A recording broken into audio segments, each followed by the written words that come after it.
Oi pessoal, meu nome é Lidiane. Meu nome é Daiane. E o meu nome é Evelyn.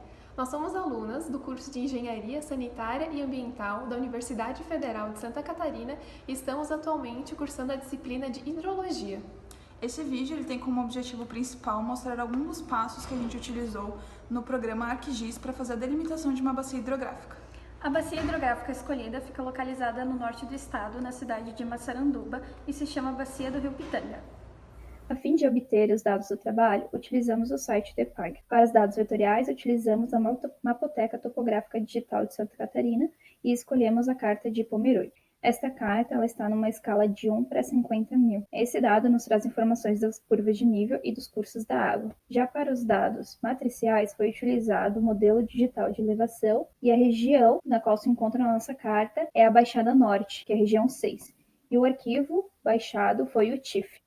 Assim que baixados os arquivos da IPAGRE, para fazer a determinação de forma vetorial da nossa bacia, nós vamos abrir os arquivos de curvas de nível, cursos d'água e o grid. Com o arquivo de cursos d'água, nós determinamos as ordens de todos os rios de forma manualmente, até que a gente pudesse encontrar um trecho de quinta ordem. Quando encontramos esse trecho, nós adicionamos o nosso exutório, que nesse caso está aqui. Assim que determinado o exutório, junto com os cursos d'água e a curva de nível, nós determinamos de forma manual qual seria a nossa bacia hidrográfica, e nós obtemos este resultado. Assim como o polígono da bacia determinado, nós fizemos a clipagem dos rios com o comando clip, colocando como input as curvas d'água ou as curvas de nível e tivemos esses resultados.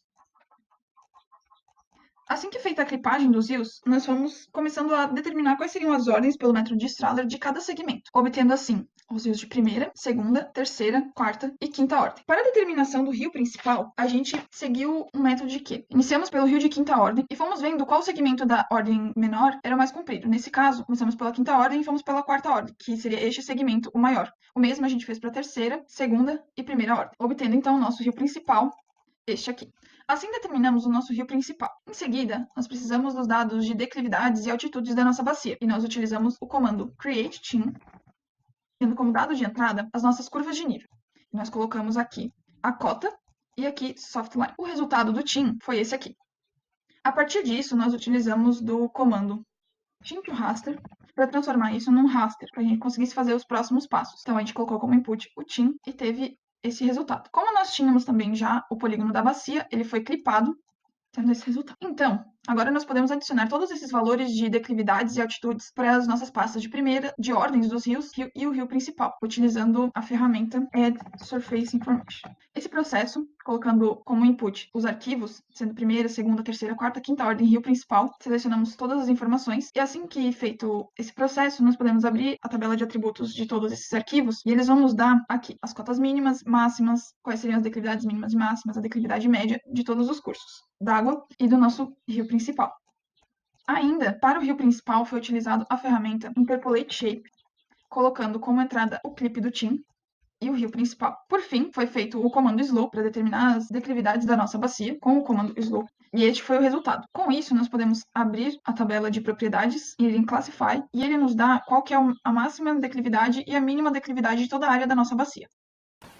Para a delimitação da bacia de forma matricial, nós começamos abrindo o MDE da região 6, baixados no site da EPAG.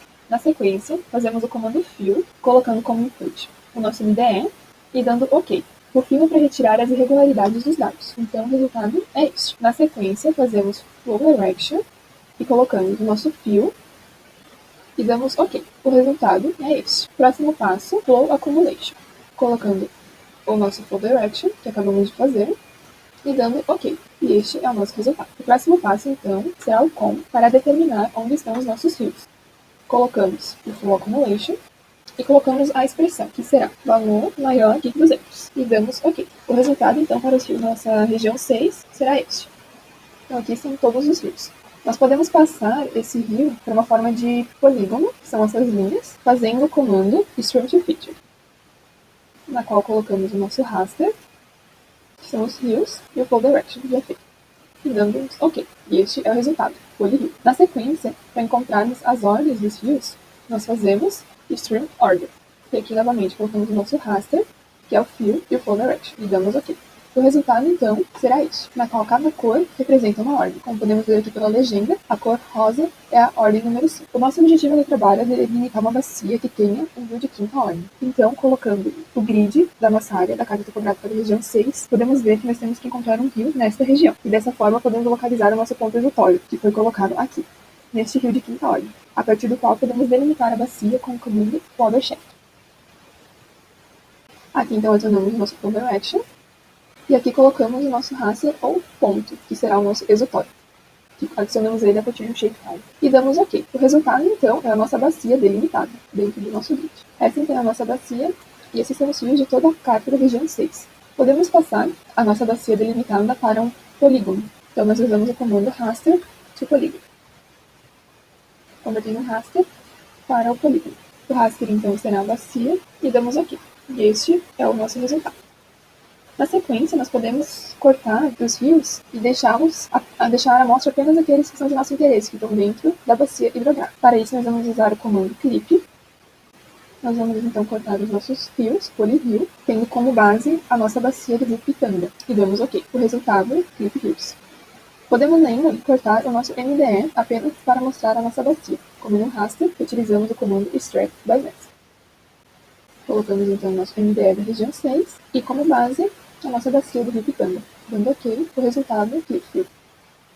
Com as nossas ordens delimitadas, nós podemos fazer um layer das ordens separadas. Nós fazemos isso da seguinte forma. Com o nosso clip fill, clique dos fios, nós fazemos a seleção e, a partir disso, vamos em Selection, Create Layer from Selected Features. E aqui nós criamos o layer, então, da quinta ordem, que este é o view de quinta ordem. Então, podemos fazer o de quarta, terceira, segunda e primeira ordem, na qual os resultados são os seguintes. Com a bacia, temos o view de quinta, quarta, terceira, segunda e primeira ordem, todas representando uma cor diferente.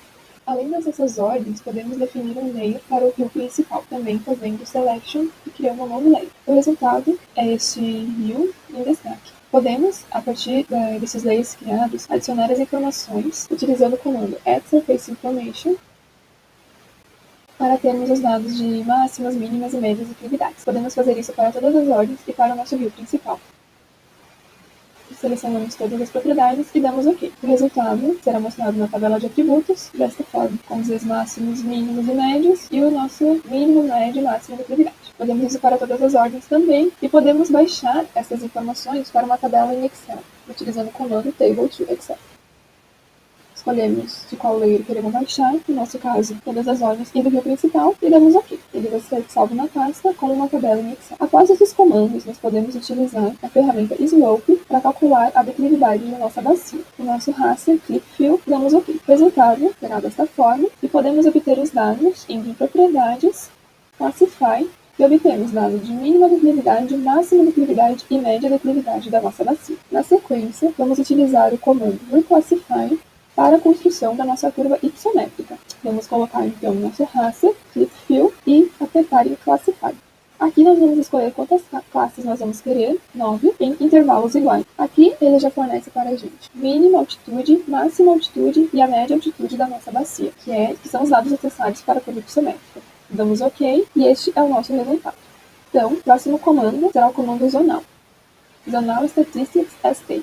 Vamos adicionar aqui o nosso requires altitude com, no base, o nosso clip fill e damos OK. O resultado será a tabela zonal, podemos acessar abrindo a mesma, com dados de área e médias altitudes, que vai ser utilizado para fazer os nossos gráficos. Para tanto, nós vamos baixar a tabela para o Excel, novamente utilizando o comando Table to Excel. Zonal do class e OK. Vamos utilizar o comando Interpolate Shape, adicionando o clip fill e o rio principal, dando OK. O resultado será o nosso Interpolate rio principal. Vamos selecionar o mesmo e vamos abrir em 3D Analysis e clicar em Profile Graph. Este será o perfil do nosso rio principal. Essas são as informações obtidas com o GIS. A partir de agora, vamos utilizar o Excel para trabalhar com as planilhas baixadas com a ferramenta Table to Excel. Para construir a curva pixelmétrica, tanto matricial quanto vetorial, foram extraídas uma tabela do ArcGIS para o Excel. Essa tabela nos traz informações da área parcial e da cota média. Através desses dados, pode-se calcular a área acumulada e a porcentagem da área total. A curva pixelmétrica ela é uma relação da cota média com a área acumulada. Foi feito um gráfico da área acumulada em quilômetros quadrados pela cota média e também em porcentagem. A de porcentagem ela é de suma importância, pois na marca dos 50% ela nos dá a altitude mediana. Tanto para matricial quanto para vetorial foi feita a mesma coisa, com os mesmos dados, cota média por área acumulada e marcando na faixa dos 50%. Então, pessoal, esta é a nossa bacia hidrográfica delimitada. Muito obrigada pela atenção.